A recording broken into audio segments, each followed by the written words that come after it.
Assalamualaikum warahmatullahi wabarakatuh.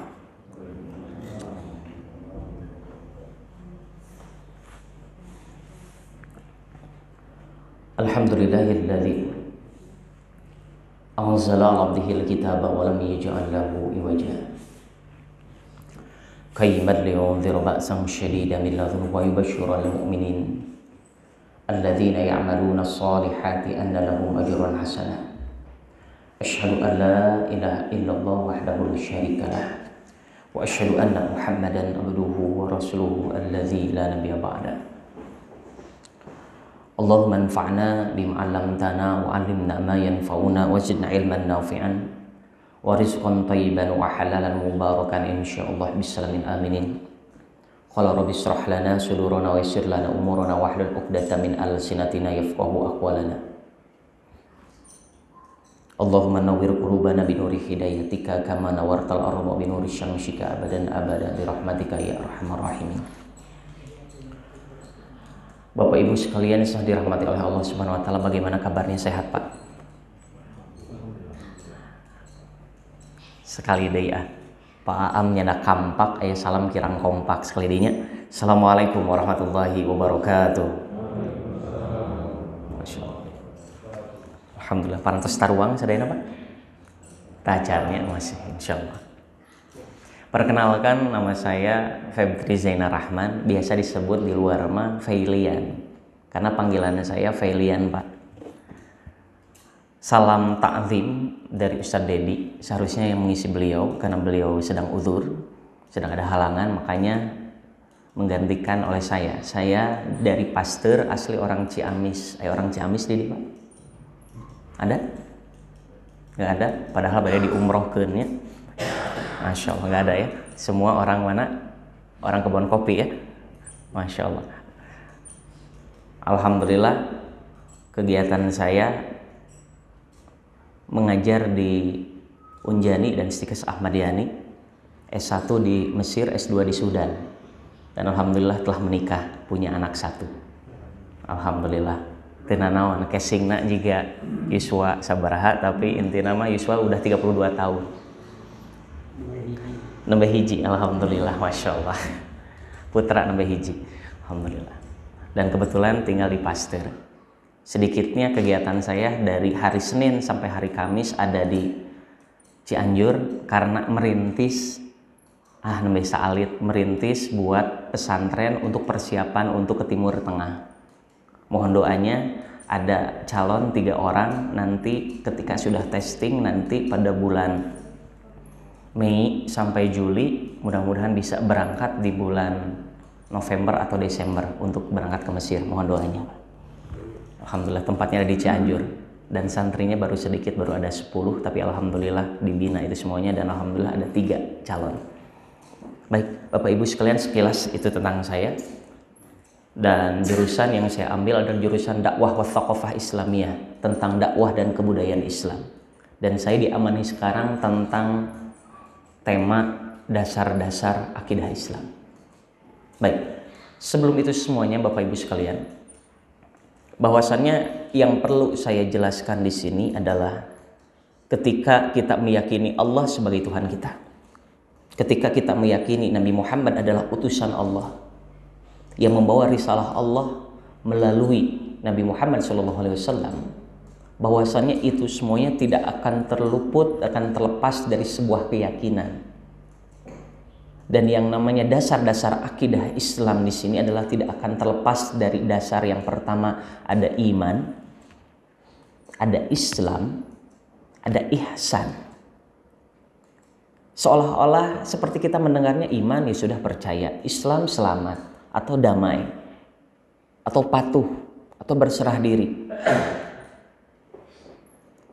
Kemudian tidak semudah itu ternyata dalam aplikasi kehidupan kita. Ada istilah seperti ini sehingga ada hubungannya dengan tazkiyatun nafs. Bagaimana membersihkan hati, karena sumber yang selalu dijadikan untuk kehidupan kita adalah, bahwasannya saya suka menyebutkan dan saya baca dalam ulama-ulama tazkiyatun nafs, sebenarnya lebih banyak mana dosa hati atau dosa secara zahir yang nampak? Ingin bertanya dulu Pak, Bu.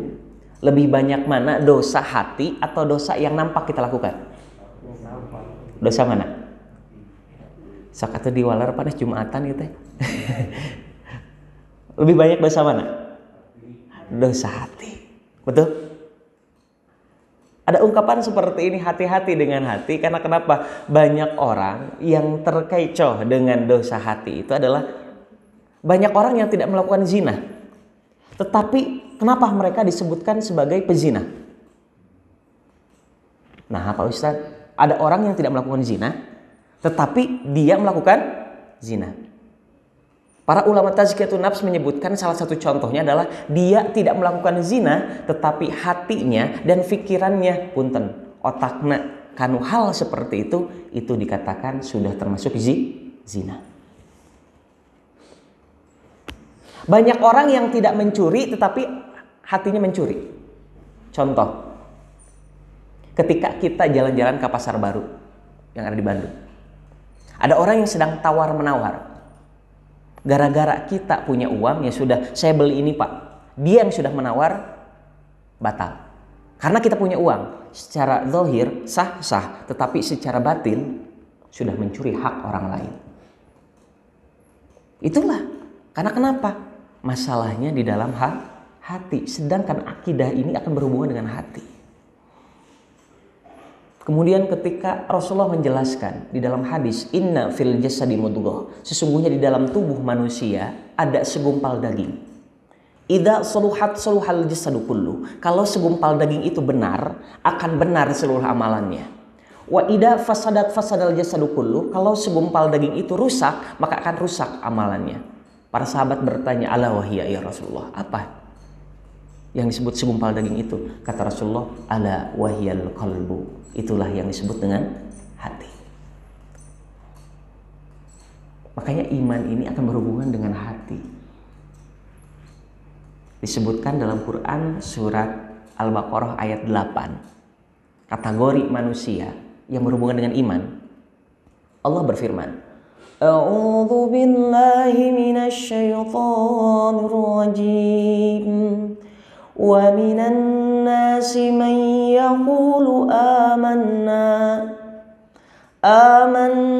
billahi wa bil yaumil akhir wa ma hum bimu'minin.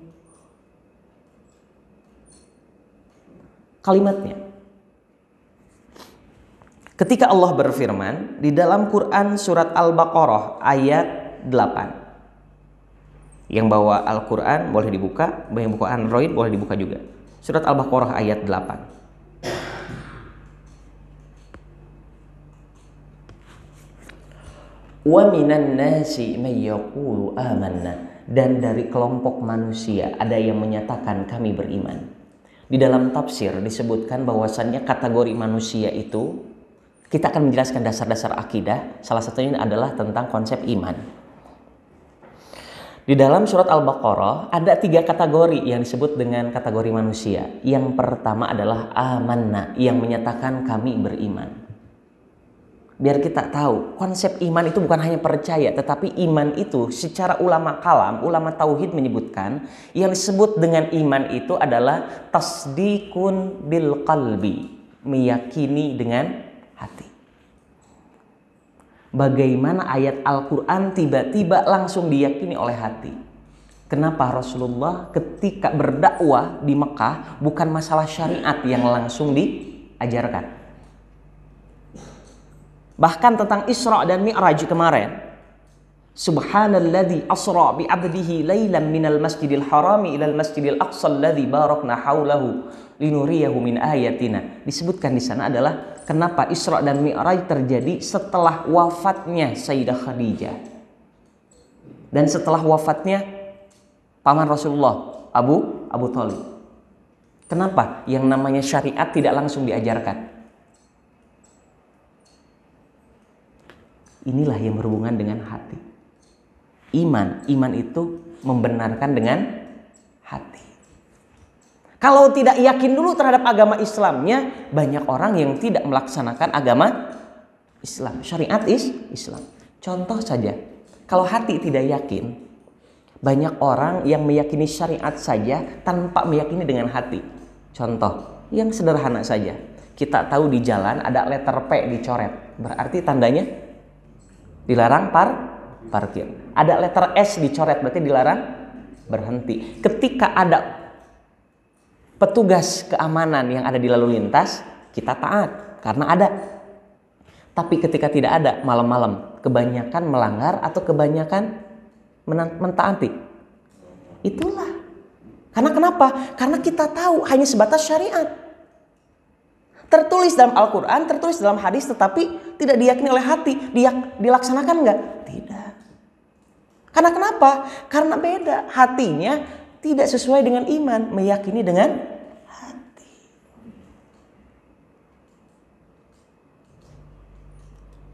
Nah, makanya dalam sejarah Rasulullah ketika mendirikan Masjid Quba, masjid pertama yang dibangun oleh Rasulullah, masjid pertama yang dibangun adalah Masjid Quba, kan, bukan Masjid Nabawi ya. Tetapi ketika dibangun Masjid Quba, apakah langsung direnovasi? Tidak.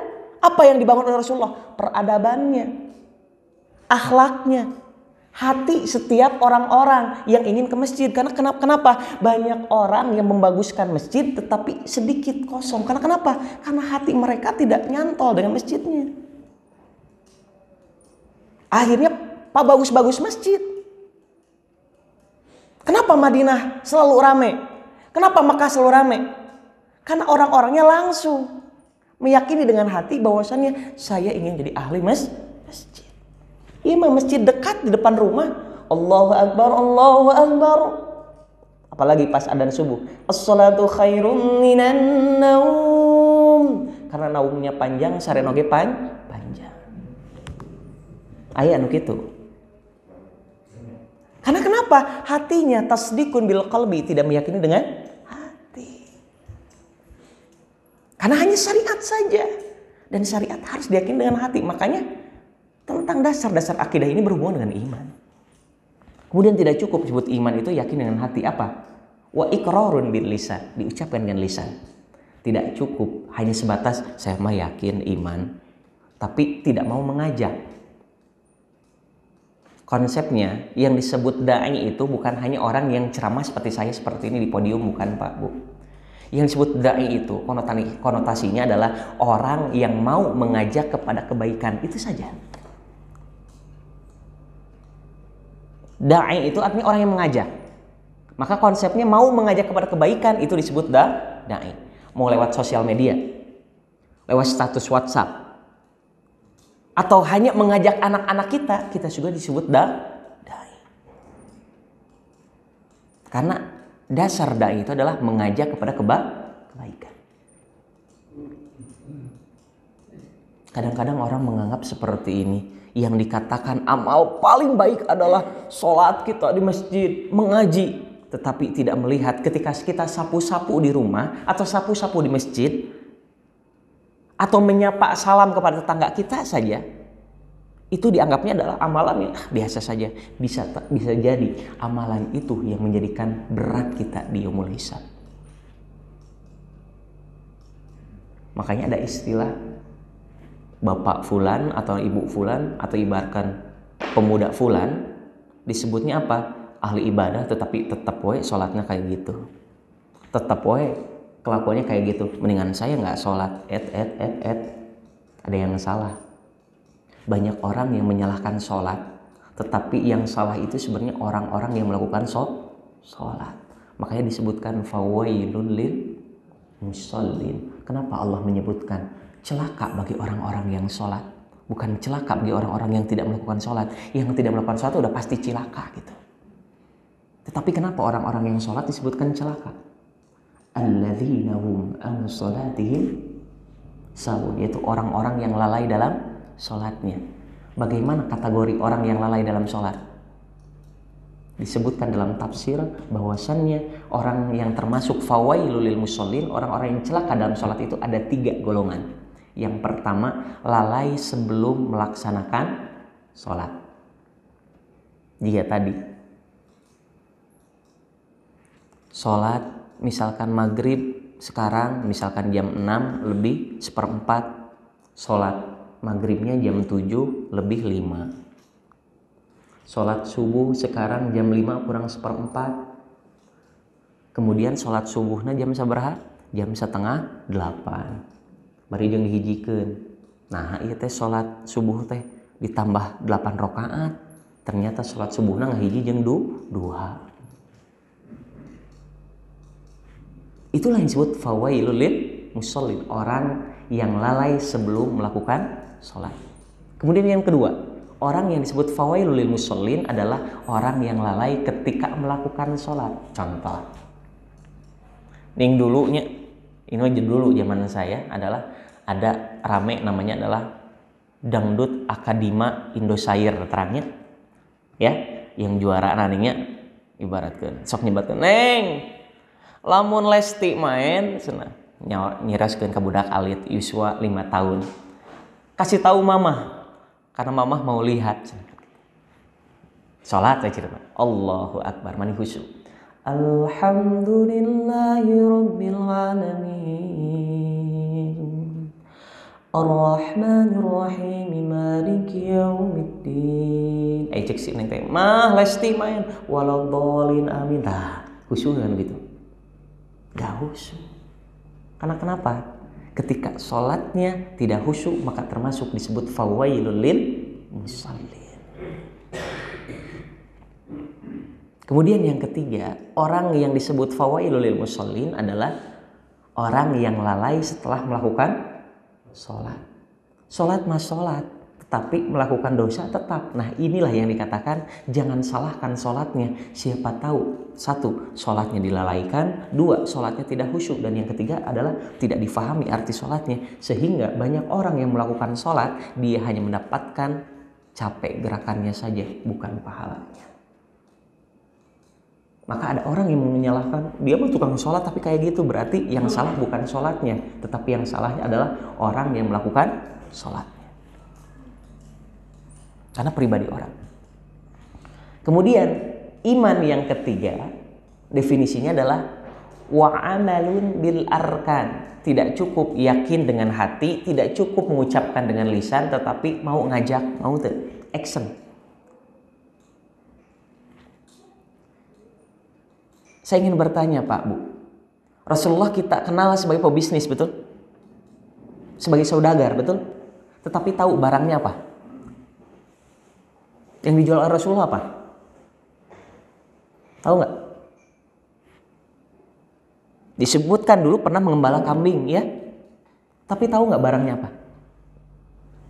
Nah, inilah yang disebutkan adalah Rasulullah itu pertama kali untuk menjelaskan dirinya adalah liutammima makarimal akhlak.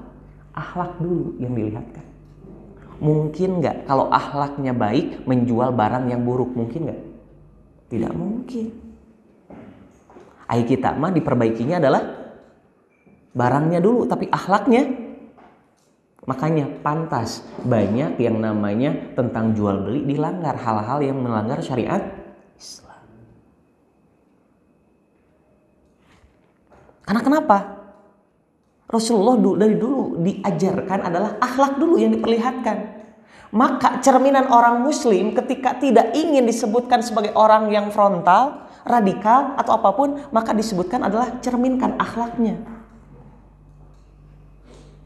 Zaman saya dulu Pak, ketika saya Ciamisnya Pak, jalan di hadapan orang, ente nyebut punten wae, diajak gelut dulu mah.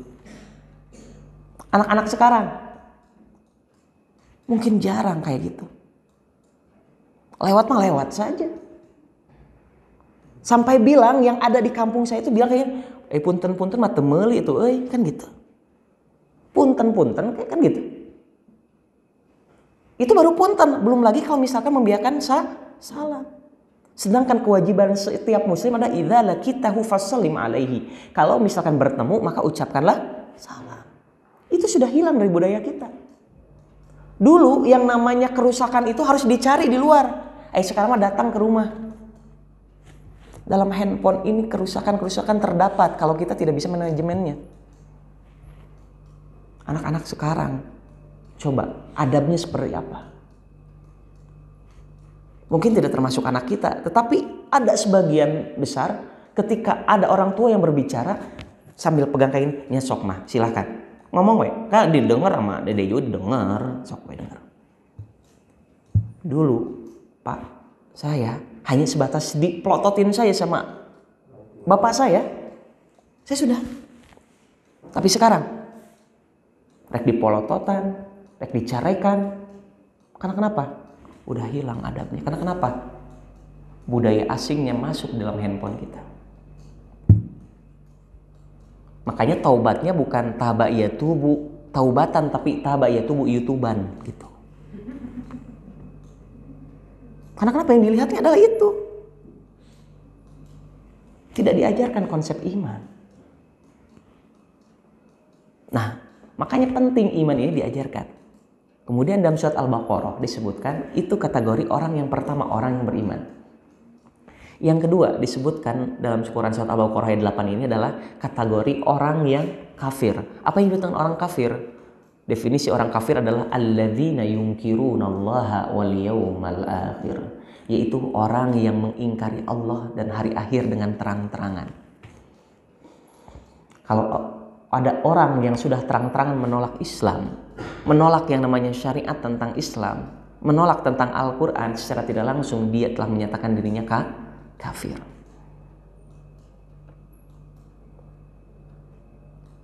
Kemudian yang ketiga adalah al-munafiqun. Kategori orang munafik disebutkan di dalam definisinya adalah alladzina yatalaffadzuna bi alsinatihim, yaitu orang yang mengucapkan dengan lisannya, saya beriman. KTP saya Islam. Walakinnahum yunkiruna fi qulubihim, akan tetapi di dalam hatinya sebenarnya menolak. Melakukan kebaikan ada maunya. Berbuat baik ingin ada timbal baliknya.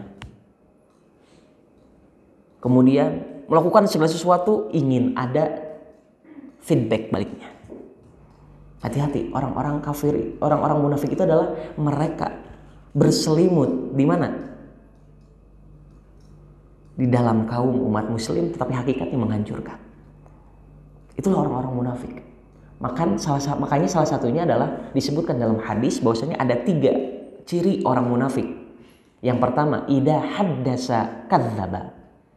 Kalau dia sering berbicara, sekali lagi haddasa. Kalimat dalam bahasa Arab kalau ada tasydid, haddasa, bukan hadasa, tapi haddatsa, sering berkata, kadzdzaba, dia juga sering dusta. Berarti omongannya tidak ada yang dipercaya. Kalau kita hanya 1 kali berbohong, taubat. Tetapi kalau terus berbohong, nah hati-hati, tanda kemunafikan ada dalam diri kita. Kemudian wa idza wa'ada akhlafa, kalau dia berjanji dia sering ingkar. Ciri orang munafik nih. Janji terus. Pinjam uang lah nanti dibayar tanggal 29 Februari. Berarti 4 tahun sekali dibayarna gitu. Atau pinjam uangnya nanti dibayar tanggal 32 Januari. Ada nggak 32 Januari? Berarti tidak akan dibayar, bayar. Wa idza tumina khana, kalau diamanati dia sering khianat. Ini tanda kemunafikan. Sering berkata dia sering dusta, sering berjanji dia sering ingkar, diamanati dia sering khianat. Ini yang disebut dengan iman. Makanya istilahnya adalah kejarlah dunia, niscaya engkau tidak dapat. Kalaulah dapat, pasti kita akan mencari yang lebih. Kalaulah sudah dikasih lebih sama Allah, pasti kita mencari kepuasan. Kalau sudah didapatkan kepuasan, pasti kita memintanya yang abadi. Jadi dunia mah sifatnya kayak gitu. Makanya Allah menciptakan hitam dan putih. Kemudian laki-laki dan perempuan. Allah menciptakan kaya dan bukan miskin, cukup. Ya, dalam istilah Islam itu kalimat miskin itu tidak ada sebenarnya. Tapi Allah menciptakan kaya dan cukup. Huwallazi huwa aghna wa aqna. Allah ciptakan yang maha kaya dan maha cukup. Hak gerak. Ada punten sekali lagi orang yang jauh pendapatan dari kita hanya 300.000 satu bulan, tetapi dia merasa cukup. Dia akan merasa kaya dalam hatinya. Iya, dikasih 5 miliar. Itu cukup. Kayak mobil ganti. Apakah dalam satu hari, Pak Punten, orang-orang yang disebutkannya sultan di sana, disebut sultan itu orang kaya, mobilnya adalah ada Lamborghini, ya, kemudian ada McLaren dan yang lainnya. Apakah dalam satu hari itu dipakai semuanya? Tidak. Apakah makannya lebih dari 5 kilo? Sekaya-kayanya orang makan 5 kilo tuh nasinya? Tidak, tetap paling banyak juga antara 3 atau 4 piring. Betul? Karena kenapa? Karena merasa tidak cukup. Ada orang yang pernah curhat, Pak, ke saya. Ada orang yang pernah mengeluh. Pak Ustadz, saya punya hutang 200 juta. Dunia tiasa liur gitu. Bari jeung liurna ge ibaratkeun cicilan. Kudu mayar ka leasing, tahu leasing? Leasing teh lieur jeung pusing. Ya. Liur. Saya yang udah enggak bisa hidup, ingin bunuh diri saja. Kemudian ternyata dia pernah curhat juga. Aduh Pak Ustadz, nah ayeuna Pak henteu lieur deui. Aduh Pak Ustadz, kamari abdi dicabok. Ku kenyataan naon aya anu curhat oge. Ada yang punya hutang lebih besar dibanding saya. Sabaraha, 6 miliar. Bapak nembe sabaraha? Nembe 200 juta. Aya nu 6 miliar tiasa seseurian, aya abdi tiasa seseurian. Apa bedanya? Allah yang melapangkan hati. Hutang 6 miliar pun kalau diyakini dengan keimanan bahwasannya 6 miliar dibanding dengan Allah yang maha besar, lebih besar mana? Nah, bet mikiran hutang wae anu 6 miliar sedangkan Allah maha besar. Kita mencari solusinya nginjem ke sana ke sini betul? Harus mengeluarkan modal. Bari belum tentu di Allah ada orang yang ngasih pinjaman, betul nggak? Tapi dengan solusi Allah, ambil air wudhu, kemudian sholat hajat di sana. Setelah hati bersih, pikiran tenang, maka kita cari solusinya. Benar atau salah? Benar. Sholat mayar tuh Pak. Ai jalan untuk kita meminjam kepada seseorang itu harus pakai modal nggak? Minimal harus pakai ongkos. Tapi sholat pakai ongkos nggak? Yang sudah pasti dijawab oleh Allah. Idza sa'alaka anni fa inni qarib. Kalau ada hambaku yang menanyakan tentangku kepadamu, wahai Muhammad, katakanlah aku dekat. Bahkan kata Allah, wa nahnu aqrabu ilaihi min hablil warid. Sesungguhnya aku lebih dekat dibanding urat leher kalian. Tapi betnya, karena kenapa? Karena kita terlalu menggantungkan pada manusia, karena manusia itu selalu berbuat yang namanya kekecewaan terhadap kita. Meskipun dia adalah sahabat kita. Hakikatnya apa? Tidak ada iman. Apa sulitnya tahajud? Apa sulitnya duha? Mereka tidak paham. Banyak orang yang ibaratkan banyak melakukan sholat duha tapi tetap mencari yang disebutnya adalah tidak yakin pada Allah karena mereka tidak memahami duhanya seperti apa.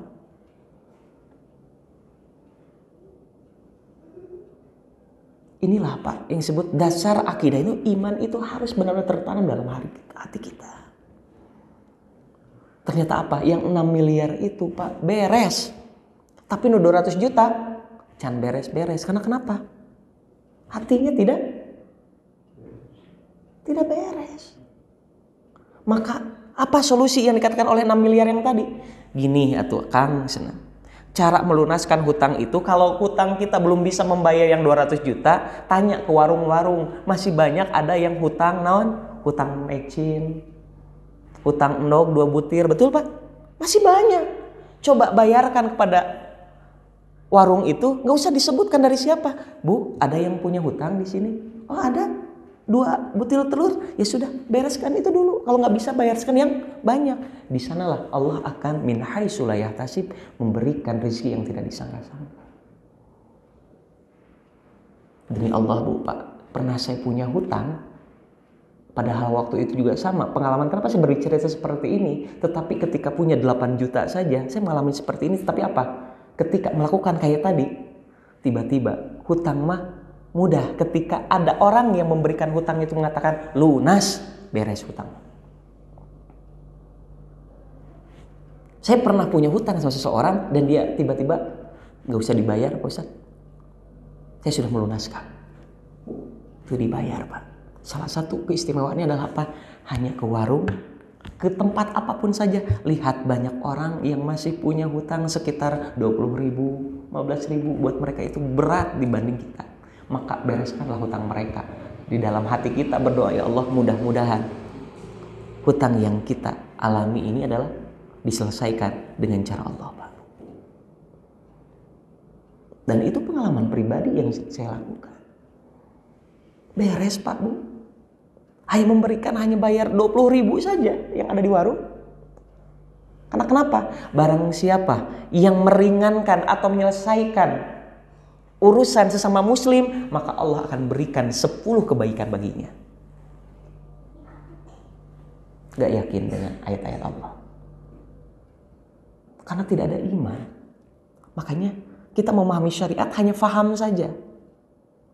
Bukan meyakini dengan hati. Sedangkan iman harus diyakini dengan hati.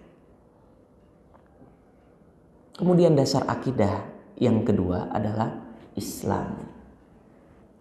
Nah, di sini Bapak Ibu sekalian, yang disebut dengan Islam itu ada beberapa pengertian. Kalau bahasa kita, dalam segi bahasa, yang disebut dengan Islam itu adalah berawal dari kalimat aslama yuslimu islaman, yang artinya bahwasannya aslama yuslimu islaman itu adalah taat, tunduk, patuh. Berarti agama Islam adalah agama yang mengajarkan pada kita untuk taat, tunduk, dan patuh. Konsepnya mudah Ibu Bapak. Untuk kita menyatakan Islam adalah taat, tunduk, dan patuh terhadap Al-Quran, taat, tunduk, dan patuh terhadap As-Sunnah. Adapun penjabarannya adalah apa yang ada dalam Al-Quran dan As-Sunnah, taat, tunduk, dan patuhi. Adapun yang tidak difahami, tanyakan kepada ahlinya. Karena kebanyakan sekarang adalah orang yang tidak ahli pun berbicara. Suatu saat kalau Bapak Ibu mengundang saya tentang masalah kaidah syariah, saya tidak akan hadir ke sini. Karena kenapa? Itu bukan bagian saya. Saya akan berikan kepada salah satu teman saya pakar syariah. Kalau tentang masalah tadi, akidah, dakwah, kemudian tentang motivasi hidup dan yang lain, insya Allah saya bisa. Apalagi sirah nabawiyah. Saya punya kajian sirah nabawiyah Pak sampai sekitar 56 episode. Dan banyak komplek-komplek yang alhamdulillah ingin menamatkan 56 episode itu. Namun cek bahasa orang mapunten Ibu Bapak yang sekarang lagi rame sinetron di RCTU tahu? Ya? Anu kemarin merayakan bahwasannya adalah gara-gara nggak cerai banyak ibu-ibu yang tasyakuran. Yang lagi rame Pak, sampai episode-episode terjauh-jauh atau ibaratkan dulu. Tukang bubur naik haji sabar episode. Pak Haji Muhyiddin. Betul? Banyak Sirah Nabawiyah 56 saja. Mereka mengatakan bosan. Saya punya kajian Sirah Nabawiyah 56 episode. Mulai dari Nabi Adam sampai Nabi Muhammad. Nabi Muhammad itu ada sekitar 36 episode. Dan itu kajian yang selalu saya berikan. Makanya gimana? Bapak pernah mendengar ada yang namanya Nabi Yusa bin Nun? Pernah mendengar Nabi yang namanya Sam'un? Nabi Samuel? Di mana Pak Ustaz? Ada yang pernah mendengar Tutankhamun? Nembe ayeuna nanya? Nah, itu dibahas dalam Sirah Nabawiyah. Nanti bagaimana? Banyak Pak, nabi yang Allah utus itu sampai jutaan. Tetapi yang diwajib kita imani adalah 25. Paling juga pernah mendengar Nabi Khidir ya. Yang ada Nabi Musa ya. Nah, Yusha bin Nun itu salah satu nabi yang menjadi membantu kepada Nabi Musa alaihissalam. Ya, ada Yusha bin Nun, ada Sam'un, ya, banyak lagi nabi-nabi yang lain. Baik, Bapak Ibu sekalian yang dirahmati oleh Allah Subhanahu wa taala. Makanya, bagaimana cara kita meyakini bahwasanya Islam ini harus diyakini oleh kita sehingga Islam ini adalah agama yang benar-benar kita anut. Bahwasannya orang Yahudi dan Nasoro itu, mereka itu sebenarnya agamanya itu adalah Islam. Kan sumber nabi dari nabi-nabi itu adalah yang akan melahirkan kepada Bani Israel, orang Nasoro dan orang Muslim itu adalah dari Nabi Ibrahim. Nabi Ibrahim itu punya istri berapa? 3. 1, Sayyidah Sarah melahirkan siapa? Nabi Ishak alaihi salam. Yang kedua, Sayyidah Hajar melahirkan Nabi Ismail. Yang ketiga adalah Sayyidah Qunturah. Sayyidah Qunturah ini melahirkan siapa? Adnan. Dan Adnan ini adalah sumber yang pertama kali mencetuskan bahasa Arab. Nabi Adnan. Kemudian dari mana tauhid ini yang disebut agama yang mengajarkan tauhid ini berlangsung? Dari Nabi Nuh alaihi salam ketika seluruh dunia ini terkena tsunami. Sekali lagi, tsunami pernah terkena di dunia ini seluruhnya pada zaman Nabi Nuh alaihi salam. Sehingga disebutkan dalam kitab Bidayah wa Nihayah bahwasanya sampai 80 sampai 85 orang dan termasuk binatang yang ada di sana itu adalah selamat. Naik kapalnya atau bahteranya Nabi Nuh. Tetapi ada, padahal seorang nabi, seorang rasul, tetapi anaknya tidak solih dan istrinya tidak solihah. Anaknya Nabi Nuh yang membangkang siapa? Kan'an. Istri Nabi Nuh siapa? Namanya? Teh Nuh atau Ibu Nuh. Ya. Nah, apa yang terjadi? Bahwasannya adalah ketika nyampe ke tepian pantai dari perahunya atau kapalnya Nabi Nuh itu adalah hanya tersisa 3 orang dan pasangannya, yaitu anaknya Nabi Nuh. Yang pertama Syam, yang nanti Syam itu lahirnya kemana? Ke Jazirah Arab menyebarkan tauhid. Yang kedua Ham, ke dataran Afrika dengan istrinya mengajarkan tauhid. Yang ketiga adalah Yefis untuk Eropa dan sebagian Asia. Makanya dari sanalah ternyata kita itu saudara ya Pak ya. Saudara dari Nabi Nuh. Cuman kita keturunan mana? Syam, Ham atau Yefis? Nah, itulah yang menyebarkan tauhid sehingga nanti lahir Nabi Ibrahim. Nabi Ibrahim tadi bahwasanya adalah melahirkan yang namanya dari istri-istrinya anak-anaknya 1 Nabi Ismail, 2 Nabi Ishak, ketiga adalah Adnan. Dari sanalah disebutkan bahwasannya agama orang-orang Yahudi dan Nasara juga adalah Islam. Karena bersumber dari Nabi Ibrahim. Apa dalilnya? Makana Ibrahim Yahudiyan wala Nasraniyan. Nabi Ibrahim bukanlah seorang Yahudi dan Nasrani, tetapi Nabi Ibrahim walakin kana hanifan. Tetapi Nabi Ibrahim adalah agama yang membawa agama yang lurus. Musliman, dan Nabi Ibrahim adalah seorang Muslim. Berarti Islam itu telah dibawa dari zaman Nabi Adam alaihi salam. Itulah makanya untuk memperkuat kita bahwasanya Islam adalah agama yang benar dianut, maka Allah mendeklarasikan dalam Quran. Ini di dalam Al-Quran surat Al-Maidah ayat 3. Kalimatnya apa? Al-yawma akmaltu lakum dinakum wa atmamtu alaikum ni'mati wa raditu lakumul islam madina.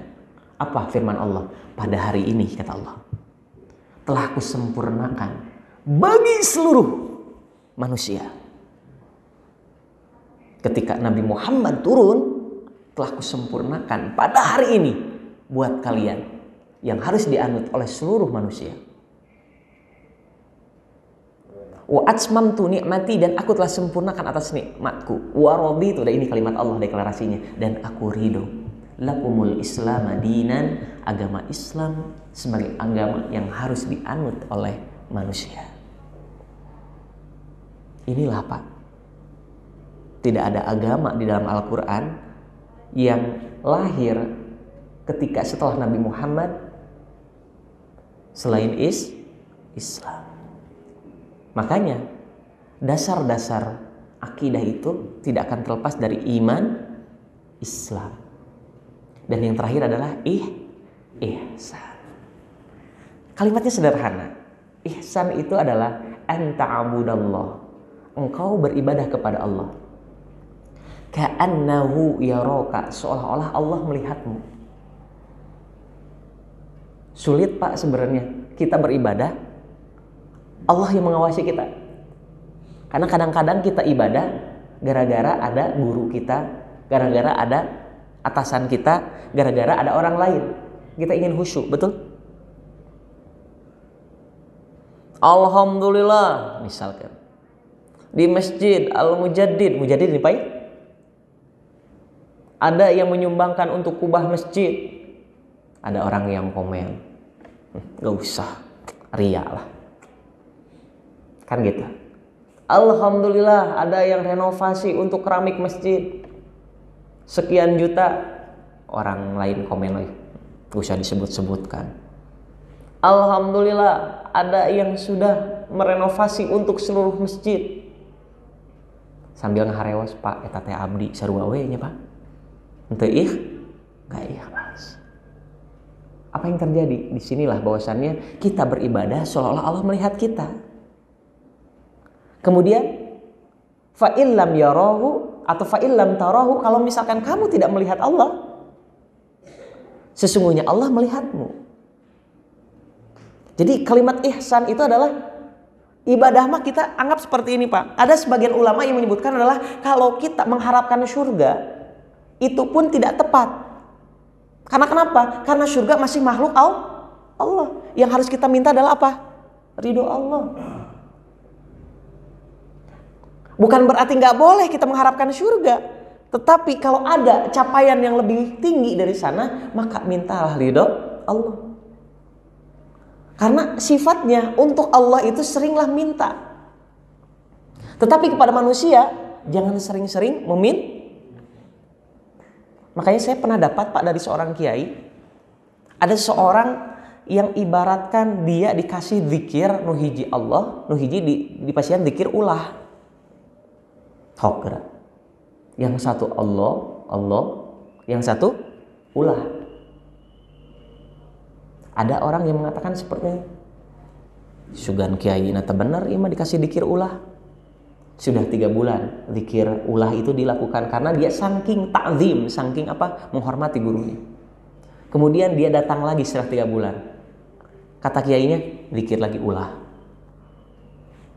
Nah, zikir ulah wae, batur ma Allah, ima ulah. Setelah yang kedua kalinya, dia datang lagi, baru ditanya, zikir kamu apa? Atau zikir anjeun naon? Ulah. Oh, aya Allah jeung ulah tinggi mana? Seorang murid mengatakan, mungkin Pak Kiai lebih tahu. Maksud zikir ulah teh kahiji. Kalau misalkan kamu sudah bisa melaksanakan ini, maknanya bukan kepada lafadznya, tetapi zikir ulah nu kahiji nyata. Bagaimana kalau misalkan zikir ulah teh nu kahiji? Lamun urang keur butuh, ulah menta. Sulit nggak Pak? Kalau kita sedang butuh, jangan minta. Kepada manusia makan kayak gitu. Mau butuh nggak butuh, kita sering minta. Iya mah keur butuh wae ulah minta. Zikir ulah yang kedua adalah lamun atau kalau kita dikasih ulah nolak. Ah gampang Pak Ustadz, dikasih mah kita nerima aja. Bukan, banyak orang yang ngerasa gengsi. Ada orang yang sudah mau ngasih, tetapi kita berusaha untuk menolak. Karena hakikatnya orang lain tuh udah ingin memberikan rizkinya pada kita. Kenapa kita nahan pahala orang lain? Dan kita pun dapat pahala. Menerima kebaikan orang lain pun itu juga pahala. Kemudian yang ketiga adalah dikir ulah nu katilu nyata lamun gaduh harta. Kalau punya harta ulah dikekeuweuk, jangan dinikmati sendiri, bagikan. Sehingga ada ketika saya meminta nasihat dari seorang kiai yang sudah alim besar, Pak, Bu, Pak Kiai, saya ingin mendirikan pesantren. Bagaimana rumusnya? Dia hanya menyebutkan kayak gini. Saya sampai jauh-jauh ke Jawa Timur, Pak, meminta nasihat. Karena posisinya apa? Saya butuh nasihat yang begitu menguatkan. Apa kalimatnya? Kalau mendirikan pesantren pakai teori defisit. Loh, kenapa Pak Kiai harus defisit? Defisit kebalikannya apa? Deposit. Ketika engkau punya, berikan. Masya Allah, Pak. Santri yang awalnya saya 5 orang naik jadi 25 orang jadi 10 orang. Tetapi demi Allah tidak pernah kekurangan rizkinya. Padahal pas pandemi ini orang-orang memikirkan hidupnya pribadi masih. Tetapi Allah kasih. Rizkinya dari mana? Dulu saya meyakini rizki harus memberikan kepada anak-anak yatim piatu dan duafa yang saya urusi. Itu adalah harus dari rizki yang saya berikan. Ternyata tidak mesti. Doa mereka tulus, Pak. Sampai sekarang hutang telah selesai. Artinya kenapa? Doa mereka. Karena Rasulullah menjelaskan orang yang benar-benar mengurusi yatim itu seperti ini antara aku dan orang yang mengurusi yatim. Cita-cita saya hanya seperti itu, Pak. Saya ingin bersanding dengan Rasulullah seperti ini. Karena kalau ditanya mampu, Pak, punten dosen honorer sabaraha gajina, Pak, Bu. Bahkan seorang guru saja, guru yang disebut TK atau PAUD saja bisa saja 150.000 per bulan. Cukup nggak? Tidak. Sekelas dosen honorer berapa, Pak, rizkinya? Sekarang harus mengurusi yang namanya 10 anak yatim piatu dan duafa. Rata-rata di 1 juta, berarti kudu 10 juta tiap bulan. Di mana? Tapi min haitsu la yahtasib di sana adalah kita meyakini dengan iman, dengan Islam, dengan ihsan, maka akidah kita akan semakin kuat. Itulah yang menjadi dorongan untuk kita, sehingga dasar-dasar akidah ini adalah dasar-dasar yang harus kita jalankan. Dan ketika dasar-dasar itu kita kuatkan, maka yang namanya menjalankan kehidupan di dunia ini sebagai bekal kita nanti di akhirat. Itu saja yang bisa saya sampaikan. Mohon maaf segala kekurangan Bapak Ibu sekalian. Yang lebihnya dari Allah, yang kurangnya dari kekurangan saya pribadi. Saya kembalikan. Kalau ada yang bertanya, saya persilahkan. Ada yang bertanya? Silahkan, Pak. Waalaikumsalam warahmatullahi wabarakatuh.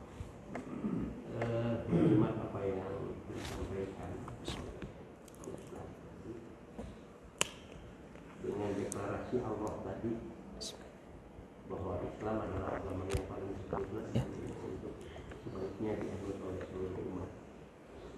Tapi dalam kenyataannya seperti apa yang terjadi di dalam Al-Quran itu, banyak sekali penyimpangan terhadap Al-Quran itu dilakukan oleh orang Yahudi, Nasrani, dan bangsa-bangsa mereka. Tapi mereka itu oleh Tuhan itu dikasih lebih lagi kan, lebih dari wajah, lebih dari kekayaan, pikiran. Bahkan hari ini pun yang menguasai dunia itu mereka. Nah oleh sebab itu, mengapa keadaannya itu seperti itu? Tuhan itu maha segalanya. Dan kalau bisa barangkali itu semuanya orang itu bisa ditarik untuk, ya, tapi dibiarkan aja kan. Apakah mereka supaya mencari sendiri tentang kebenaran atau bagaimana? Baik. Nah Itu yang pertama. Ya, baik. Kedua tadi Ustaz backgroundnya itu budaya ya. Jadi begini, tentang kita melihat misalnya umroh dalam Mesir, melihat piramid dan lain sebagainya. Dan kita juga punya yang menjadi kebanggaan dunia itu Borobudur ya. Kalau hanya sekedar kita wisata, piknik, apakah haram?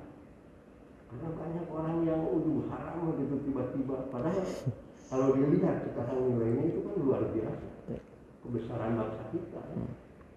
Mohon. Baik.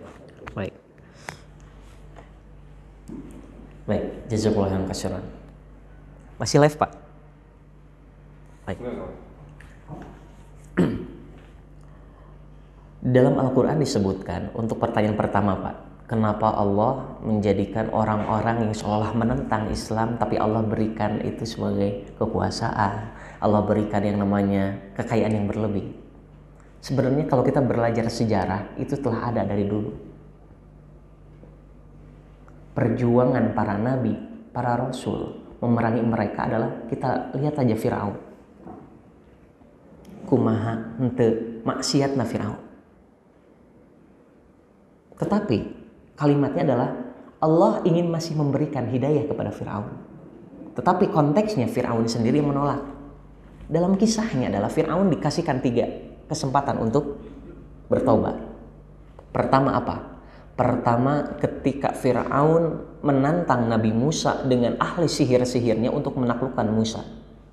Sampai dideklarasikan, kalau ada orang yang bisa menaklukkan Musa, aku akan berikan separuh kekayaanku. Dan aku akan angkat dia menjadi orang terpenting di dalam kerajaanku. Tetapi apa yang terjadi? Nabi Musa menang dan Firaun tetap tidak beriman kepada Musa dan tidak beriman kepada Allah. Pertama. Yang kedua adalah ketika Mesir pada waktu itu pernah terkena pandemi. Ta'un lah bahasanya. Kalau sekarang ada Covid, dulu Mesir sampai ada yang namanya kulitnya itu dihinggapi lalat dan keluar belatung-belatung. Pandemi. Dan hebatnya pada waktu itu Mesir kekeringan, tetapi satu sumur yang dimiliki oleh Nabi Musa tetap ada airnya. Dan orang-orang yang beriman pada Nabi Musa tidak kekeringan, tidak terkena wabah. Sampai Firaun berkata kepada Musa dan meminta pendapat dari para penasehatnya, Firaun, ya sudah, kamu minta kepada Tuhan Musa saja. Kalau itu diijabah, maka kamu beriman kepada Musa. Akhirnya Firaun mengatakan gitu, Musa, kalau kamu mau minta pada Tuhanmu dan itu semuanya dikabulkan dan Mesir dalam keadaan subur kembali, aku akan beriman kepada Tuhanmu. Nabi Musa istighosa meminta doa, turunlah hujan dan hilanglah wabah. Apa kata Firaun? Saking sombongnya, hujan ini kan sudah musimnya. Kemarin kemarau saja. Sok kumaha teu keheulna Pak, mun aya dipek-prek wae. Ya, henteu aya. Yang ketiga, ketika posisinya diingatkan oleh Allah ketika melewati Laut Merah. Nabi Musa sudah berlari dengan kaumnya dan Laut Merah terbelah. Kata Firaun, Musa saja bisa kita lewati, Musa saja bisa lewat, masa aku nggak bisa lewat? Apa yang terjadi? Musa sudah sampai ke tepian dan laut kembali seperti mulanya. Dan Firaun akhirnya mengatakan, aku beriman kepada Musa dan beriman kepada Tuhannya Musa. Tapi kalimat tobatnya itu telah telat. Berarti dari kisah ini kita bisa ngambil pelajaran bahwasannya Allah berikan itu sama seperti Firaun. Tapi hidayah itulah yang tidak semua dimiliki oleh setiap orang. Berarti disinilah selama ini kita sedang mencari hidayah. Makanya ada nasihat yang selalu saya sering lihat adalah jangan terlalu 100% percaya terhadap ulama yang masih hidup. Jangan terlalu percaya 100% karena mereka pun sedang memperjuangkan hidupnya agar wafat dalam keadaan husnul khatimah. Tapi melihatlah kepada para ulama yang telah wafat sudah pasti husnul khatimahnya terlihat. Makanya jangan seolah-olah yang namanya kita heran kalau ada orang yang ternyata awalnya soleh, di akhir-akhirnya adalah wafat dalam kemaksiatan. Karena pernah disebutkan dalam kisahnya Syekh Barsisa 150 tahun dia mempertahankan keimanan, tapi di akhir hayatnya dia musyrik kepada Allah. Berarti konsepnya adalah inilah Pak, konsep hidayah. Allah memberikan hidayah kepada kita. Tetapi bagaimana cara menjaga hidayah itu? Makanya hidayah itu harus kita cari. Dan ketika kita cari, insya Allah hidayah itu Allah akan berikan kepada kita. Tidak jauh-jauh, yang dekat masjid belum tentu dapat hidayah. Tidak jauh-jauh Abu Lahab, Abu Jahal, kumaha teu deukeut najang Makkah. Gimana nggak dekat dengan Rasulullah betul? Tapi hidayahnya tidak ada. Makanya hak itu ada 3. 1, ikhtiar, itu adalah hak manusia. Yang kedua adalah hidayah, itu hak Allah. Jangan pusing ingin punten memberikan orang hidayah, yang penting kita sampaikan saja, karena hak Allah adalah memberikan hidayah. Yang ketiga adalah cuangki, kita ngaranna hakaneun ngaranna. Ya, bukan haknya ya, masalah kayak gitu. Makanya kembali lagi adalah hidayah adalah hak Allah, ikhtiar adalah hak manusia. Berikhtiarlah sampai sekarang. Kemudian terakhir adalah Bapak Ibu sekalian, kalau kita melihat dari seperti kronologisnya Al-Qur'an. Al-Qur'an setiap turun ayat dan hadis setiap yang nama bukan Allah, tetapi Rasulullah selalu mengucapkan hadis itu adalah selalu ada asbabun nuzul atau asbabul wurud. Asbabun nuzul itu adalah kronologis sebab-sebab turun ayat, atau asbabul wurud itu sebab-sebab turunnya hadis. Makanya lihat kebudayaan kita dulu seperti apa. Kalau misalkan itu menguatkan tentang keislaman kita, maka tidak mengapa napak tilasnya. Tetapi kalau misalkan itu diyakini sebagai hal yang keramat, hal yang seolah-olah suci, tetapi menjadikan kita semakin syirik, itulah sebenarnya yang tidak bolehnya. Tetapi untuk mengetahui ini adalah sejarah semakin menguatkan keimanan, itu yang diperbolehkan. Tapi kalau yang menjadikan itu menjadi kemusyrikan, itulah yang tidak diperbolehkan. Karena ada sebab-sebab kronologisnya. Wallahu bishawab wal muradi. Itu saja. Ada lagi, Pak? Dari ibunya ada?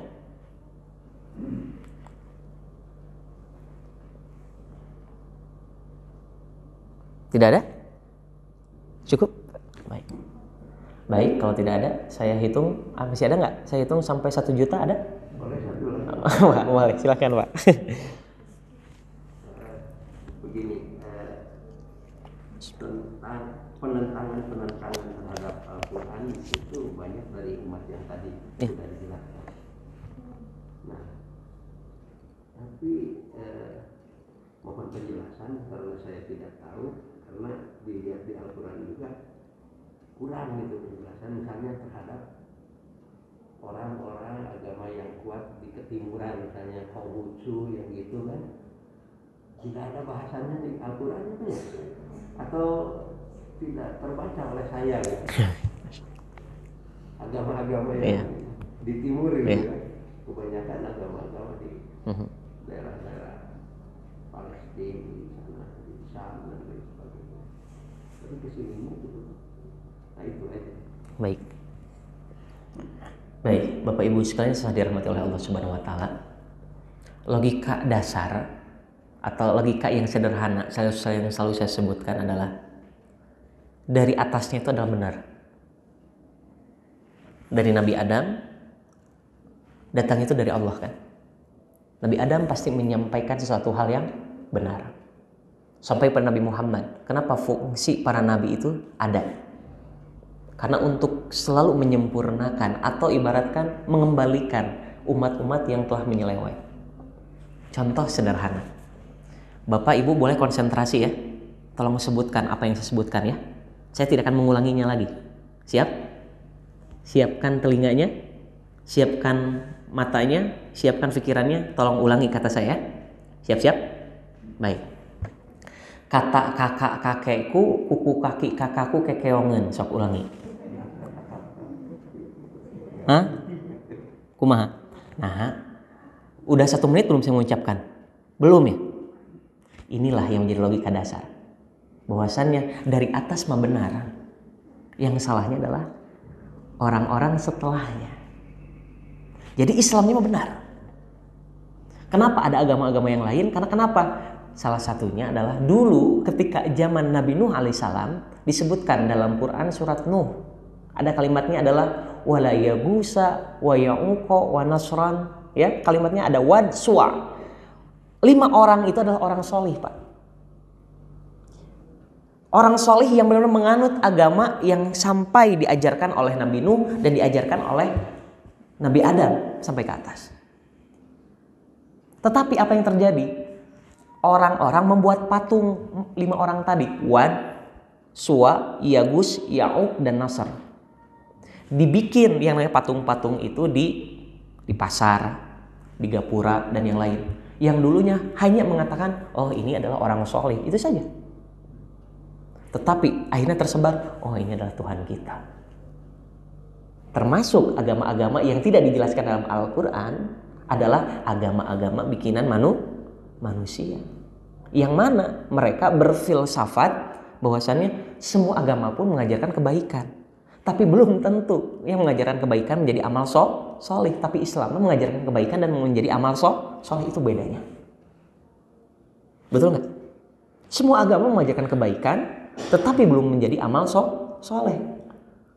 Islam lah yang mengajarkan kebaikan dan menjadi amal soleh.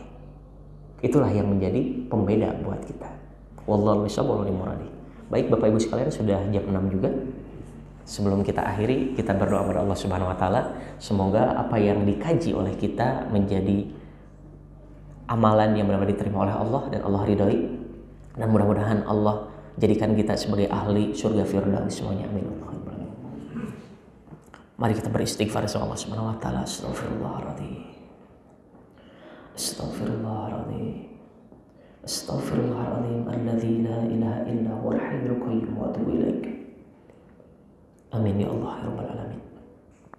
Allahumma shalli ala sayyidina Muhammad salatan tunjina biha min jamil ahwali wal afat wa taqdirana biha min jamil hajat wa tutahhiruna biha min jami'is sayyi'at wa tarfa'una biha indaka 'alal darajat wa tuballighuna biha aqsal ghayat min jami'il khairati fil hayati ba'dal mamat wa'tasimu bihablillahi jami'an wa la tafarraqu.